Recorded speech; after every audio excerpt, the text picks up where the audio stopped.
The loneliest seat at a wedding isn't always the empty one. Sometimes it's the chair surrounded by smiling people who have already decided your story is over. I learned that on an October evening beneath a ceiling of crystal chandeliers, where every laugh sounded brighter than mine. The ballroom shimmered with warm golden light, polished silver, and the soft melody of a string quartet drifting through the air like a memory I couldn't quite reach. Around me, couples rose from their tables one after another, hands intertwined as they crossed the dance floor with effortless smiles. I stayed where I was, gently tracing the rim of my untouched glass while my 5-year-old daughter, Lily, colored tiny flowers on the paper menu beside me with the small box of crayons I always carried in my purse. She looked up at me with those bright blue eyes that had somehow never learned disappointment. "Mommy, are we having fun?" she whispered. I forced the kind of smile single mothers become experts at wearing. "The cake will be worth it," I told her, brushing a loose strand of blonde hair behind her ear. It wasn't a complete lie. The cake probably would be good. Everything else felt like something I had accidentally wandered into instead of belonging there. Across the room, old college friends laughed beside husbands who knew each other's names. Their children chased one another between tables, while grandparents captured photos that would be framed before the weekend ended. I had once imagined my life looking something like that. Instead, I spent my weekdays juggling invoices at a small insurance office, my evenings helping Lily practice spelling words, and every spare dollar wondering whether it belonged in savings or the grocery budget. None of that embarrassed me until I sat alone at table 14, while people kept asking the same question with different words. "So, are you seeing anyone? You deserve another chance. Maybe next year you'll bring someone special." They meant well. Most people always do. But sympathy has a strange weight. It settles on your shoulders until you begin carrying it yourself. I glanced toward the dance floor again, just as the bride twirled beneath sparkling lights, her laughter echoing through the ballroom. Everyone applauded. I did too. Lily clapped with all the excitement only a child could have. Then I noticed something unusual. At the opposite end of the room, where the VIP tables overlooked the entire reception, conversations had quietly stopped. Men in tailored black suits stood with calm expressions, not blocking anyone's path, simply existing in a way that made the crowd instinctively give them space. At the center of them sat a man whose presence somehow felt louder than the orchestra. Dark hair, impeccable black tuxedo, broad shoulders, calm eyes that missed absolutely nothing. He wasn't smiling, yet everyone around him seemed careful not to disappoint him. I assumed he was another wealthy guest, maybe a business executive, maybe a politician. Whatever he was, he looked completely untouched by the celebration surrounding him. For one brief second, his gaze drifted across the ballroom and landed on me. Not on the bride, not on the dancers, on the single mother sitting quietly beside her little girl. I looked away almost immediately, embarrassed for reasons I couldn't explain. People like him didn't notice women like me. They certainly didn't walk across crowded ballrooms to change their lives. At least, that's what I believed until I heard slow footsteps approaching our table. The footsteps stopped beside our table with quiet confidence, and before I could look up, Lily did it for me. Children notice kindness long before adults notice power. She tilted her head and smiled politely. "Hi," she said. The man returned the smile, small but genuine, as though it had been a long time since someone had greeted him without expecting anything in return. I finally lifted my eyes and found him standing only a few feet away. Up close, he looked even more composed than he had across the ballroom. Every detail seemed deliberate, from the perfectly tailored tuxedo to the silver watch resting beneath his cuff. His expression was calm, unreadable, yet there was something unexpectedly gentle in the way he looked at Lily before meeting my gaze. "May I borrow a few minutes of your time?" he asked. His voice was low and steady, carrying just enough confidence that it sounded less like a question and more like an invitation. I blinked, certain he had mistaken me for someone else. "I think you have the wrong table," I replied with an awkward laugh. "No," he said quietly. "I came to the right one." My heart stumbled for reasons I could not explain. Around us, conversations continued, but I suddenly became aware of curious glances drifting toward our corner of the ballroom. Lily looked between us with open curiosity. "Mommy, do you know him?" she whispered. "No, sweetheart. Not yet," the man answered with surprising warmth. Then he extended his hand toward me. My name is Damian Moretti. The name meant nothing to me, but judging from the subtle reaction at nearby tables, it clearly meant something to everyone else. A few guests lowered their voices. Others pretended not to stare. I hesitated before shaking his hand. His grip was firm, respectful, and brief. "Claire Bennett," I said. "And this is my daughter, Lily." Damien nodded to her with the same courtesy he had shown me. "It is nice to meet you, Lily." She beamed. "I like your suit." For the first time, I saw the faintest hint of amusement soften his face. "Thank you." Then his attention returned to me, and whatever warmth had appeared settled back beneath careful composure. He glanced toward the far side of the ballroom, where several elegantly dressed guests watched us with far more interest than seemed normal. When he looked back at me, his eyes carried quiet urgency instead of fear. "I have an unusual favor to ask." I folded my hands together on the table. "I am listening." He leaned just enough that only I could hear him over the orchestra.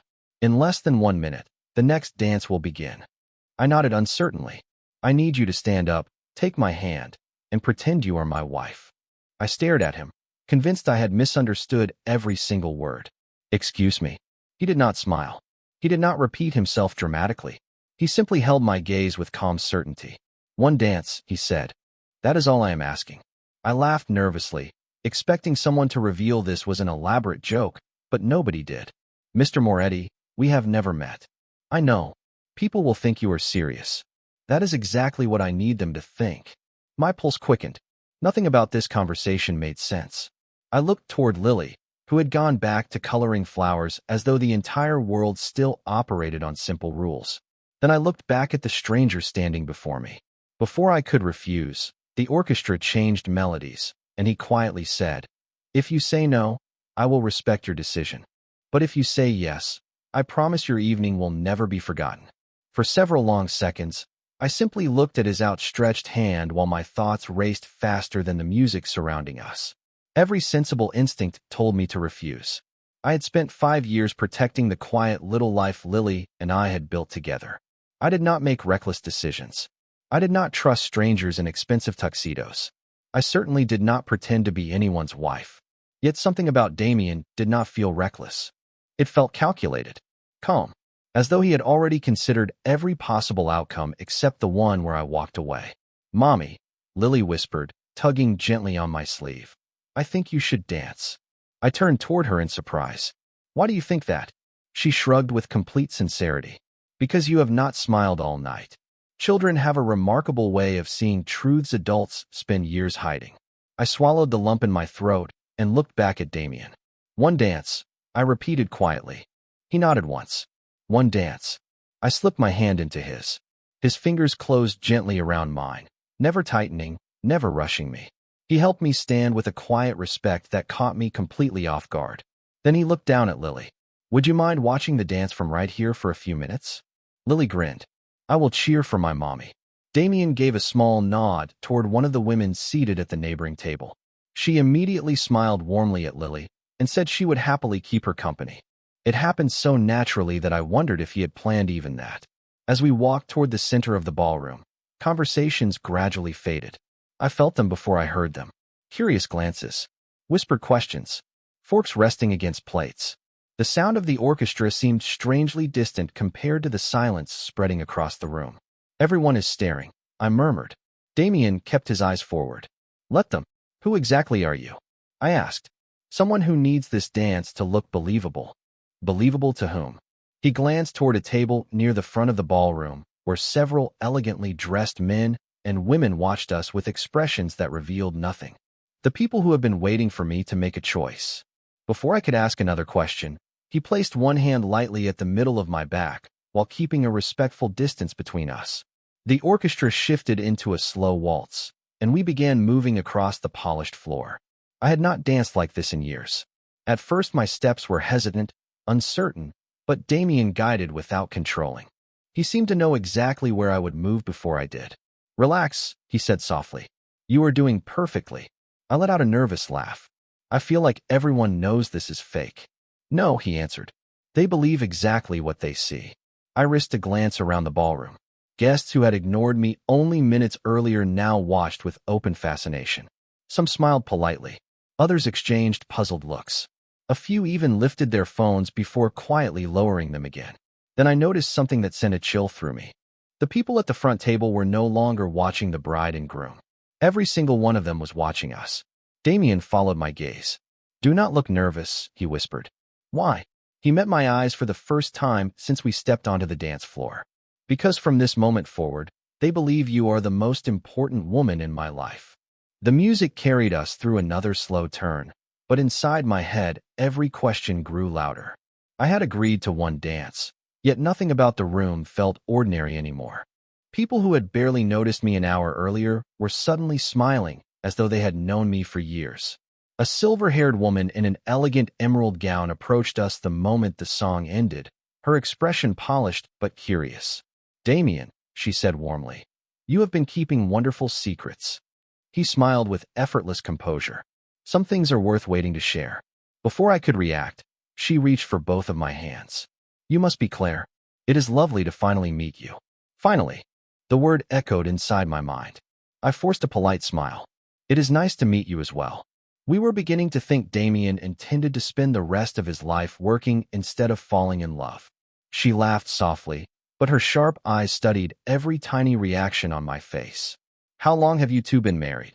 My heart nearly stopped. I opened my mouth, searching for an answer that did not exist. Before panic could take over, Damien answered with perfect calm. "Long enough that she still dislikes being the center of attention." The woman laughed again. "I can understand that." She squeezed my hand once more before walking away toward another group of guests. I released a slow breath. "You answered that quickly," I whispered. "People usually believe the first confident answer they hear," Damien replied. "You make that sound like a science." "Sometimes it is." We had barely taken 2 steps before another couple greeted us. Then another. Every conversation came with another question. Where had we met? Where did we live? Who had introduced us? Each time I hesitated, Damien naturally guided the conversation somewhere else without making it obvious. It was almost like watching someone solve puzzles before they fully appeared. The more I observed him, the stranger the evening became. He never lied with dramatic stories. He simply revealed as little as possible while making everyone feel satisfied with what they had heard. "You planned this," I murmured as we paused beside a table decorated with white roses and floating candles. "I planned for questions," he admitted. "I did not plan for you." I studied his face, trying to decide whether to believe him. Before I could ask anything else, Lily came running toward us with the joyful energy only children possess. "Mommy, you look like a princess," she exclaimed before wrapping her little arms around my waist. I laughed for the first time that evening without forcing it. Damien crouched to Lily's eye level. "Did your mother dance well?" Lily nodded enthusiastically. She forgot to be sad.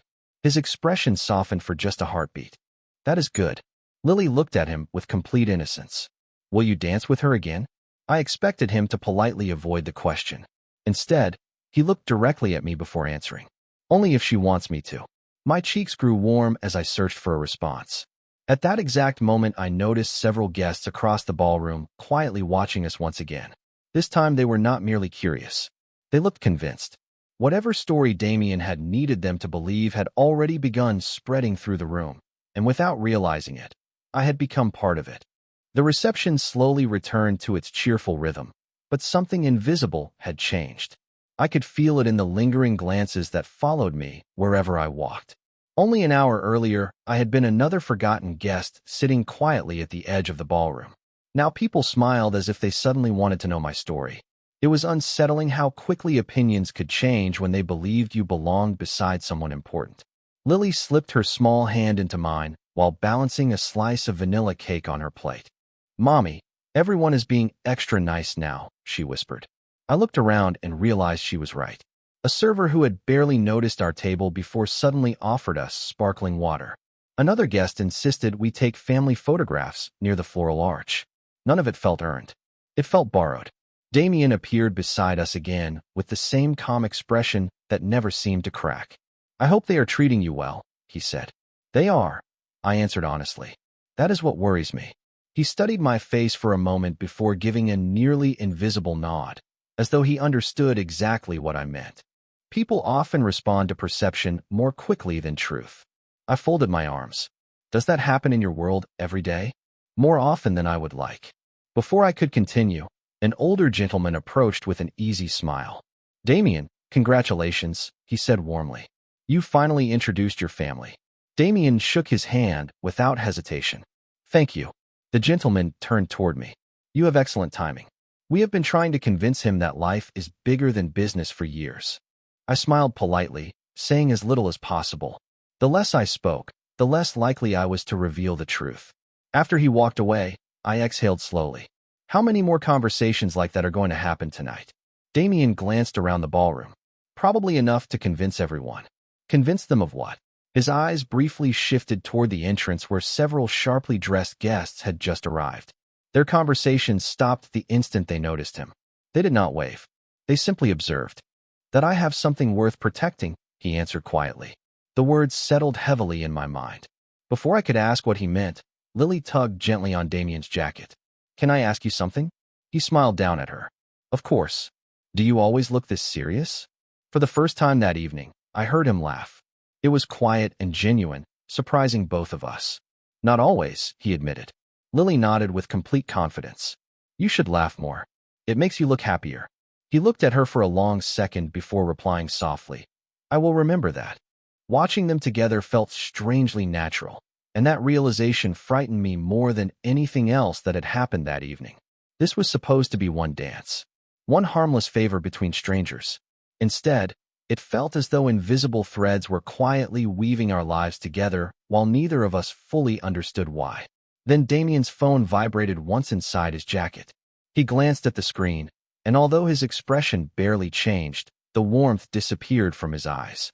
He slipped the phone back into his pocket and looked directly at me. Claire, he said in the calmest voice imaginable, when the reception ends, I need you to leave through the east entrance instead of the front doors. My heartbeat quickened. Why? He held my gaze for a silent moment before answering. Because I think someone has started paying attention to you for reasons that have nothing to do with this wedding. My stomach tightened the moment Damien said those words.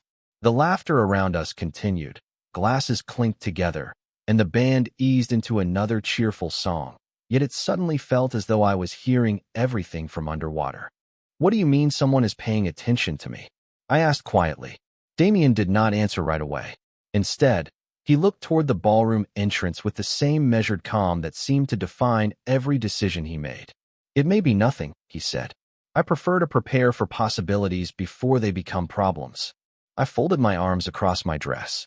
You keep saying things that sound mysterious without explaining any of them. His eyes returned to mine.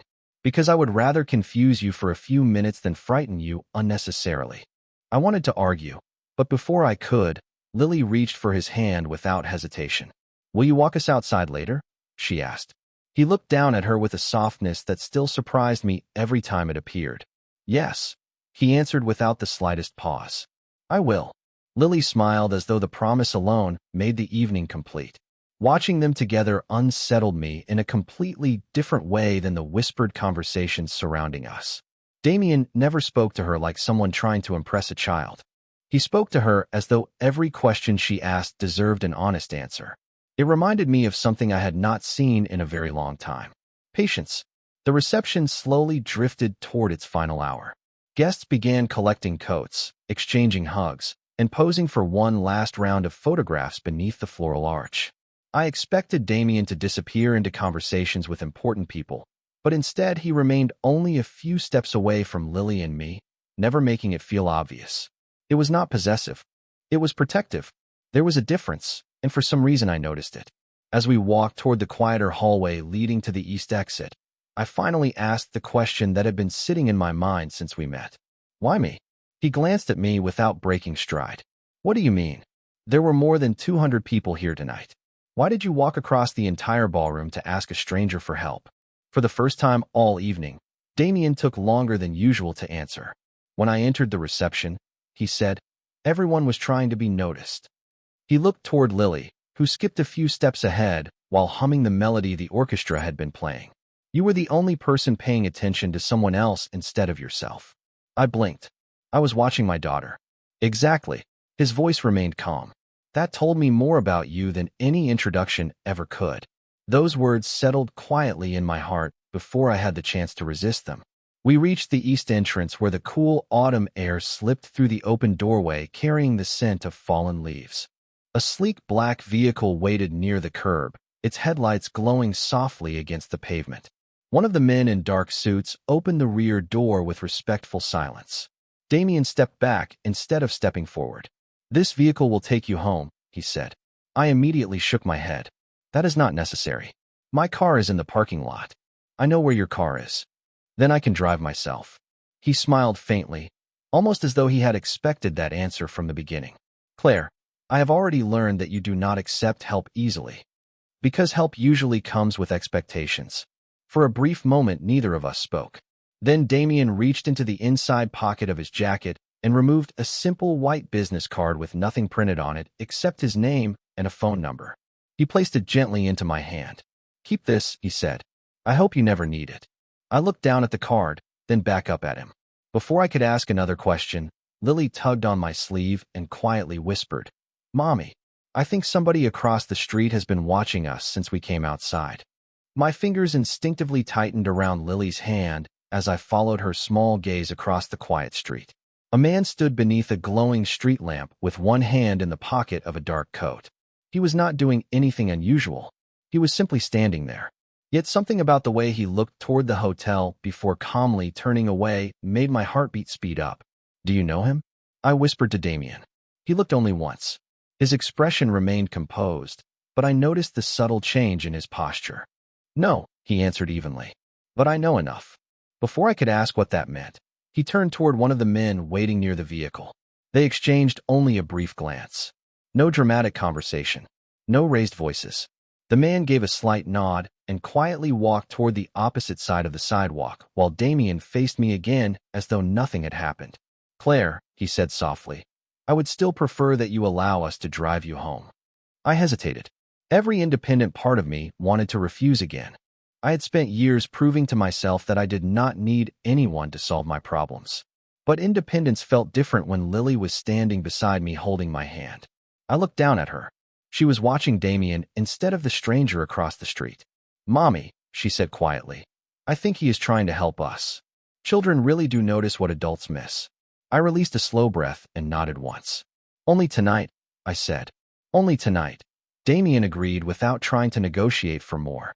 He opened the rear door himself instead of allowing someone else to do it. The gesture was simple, almost old-fashioned, and somehow that made it feel sincere. Once Lily climbed inside, I followed. Damien remained outside the vehicle, resting one hand lightly against the open door. "You asked me earlier why I chose you," he said. I nodded. "There is another reason." I waited. Most people spend an entire evening trying to impress the room. You spent yours making certain your daughter felt included. His eyes briefly shifted toward Lily, who was already pressing her face against the window to watch the city lights. "That told me everything I needed to know about your character." I did not know how to answer. Nobody had complimented me for simply being a mother before. People usually noticed the things I had not accomplished instead of the responsibilities I carried every single day. "Thank you," I finally whispered. He gave a faint smile. "You do not need my approval, Claire. I only thought you deserved to hear it." The driver quietly closed the door, and the vehicle eased away from the hotel with smooth silence. I looked back through the rear window. Damien had not moved. He stood beneath the warm lights of the entrance with his hands in his pockets, watching until our car disappeared around the corner. Lily leaned against my shoulder with a sleepy smile. "I like him," she murmured. I brushed a kiss across the top of her head. "We barely know him." "Sometimes that is enough," she answered before closing her eyes. I stared down at the plain white business card resting in my hand. Just a name. Damien Moretti. One phone number. No company. No title. No explanation.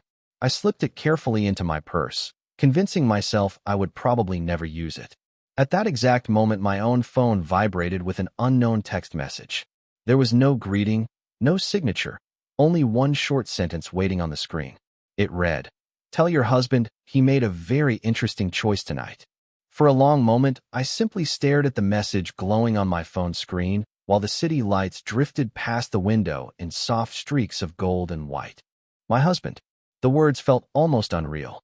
Less than 2 hours earlier, I had never heard Damien Moretti's name, and now a stranger somewhere believed I belonged to him. My thumb hovered over the screen, wondering whether I should delete the message or reply, but before I made a decision, it disappeared. The sender had already become unavailable. I checked twice, hoping I had imagined it, yet the empty conversation remained. Lily shifted beside me, still half asleep, her head resting against my shoulder. "Are we almost home?" she murmured. "Almost," I whispered, locking my phone and sliding it back into my purse. I did not want her to see the worry on my face. Children deserve peaceful evenings, not unanswered questions. The ride ended outside my small townhouse just after 10:30. It was the same quiet neighborhood where neighbors waved during morning walks and children rode bicycles after school. Nothing about it belonged in the same world as elegant ballrooms or mysterious conversations. The driver stepped out first and opened my door with polite professionalism. "Mr. Moretti asked me to wait until you are safely inside," he explained. I almost protested, but something about the text message had quietly changed my mind. "Thank you," I said instead. I unlocked the front door while Lily hurried inside to greet our sleepy golden retriever, Daisy, who immediately began wagging her tail with joyful enthusiasm. Watching Lily laugh as Daisy chased her across the living room made the entire evening feel distant, almost impossible. I tucked her into bed an hour later, smoothing the blankets around her shoulders the way I had every night since she was born. She looked up at me with heavy eyelids and smiled. "Mommy." "Yes, sweetheart." "Do you think Mr. Damien was lonely too?" The question caught me completely off guard. "Why would you ask that?" "Because when he smiled, it looked like he forgot how for a little while." I sat quietly beside her bed, realizing she had noticed something I had barely allowed myself to consider. Damien had looked powerful all evening, confident, respected. Yet beneath all of that, there had been moments when his eyes carried a loneliness that expensive suits and crowded rooms could never hide. "Maybe," I answered softly. "Sometimes people hide sadness very well." Lily nodded as though that made perfect sense. "You should invite him to dinner someday. Daisy already likes him." I laughed quietly. "Daisy has never even met him." "She will." Within minutes, Lily had fallen asleep, leaving me alone with my thoughts. I walked into the kitchen, poured myself a glass of water, and reached into my purse for my keys. Instead, my fingers touched the smooth white business card Damien had given me. I placed it on the counter and stared at the simple black lettering. No title, no company, just his name and a phone number.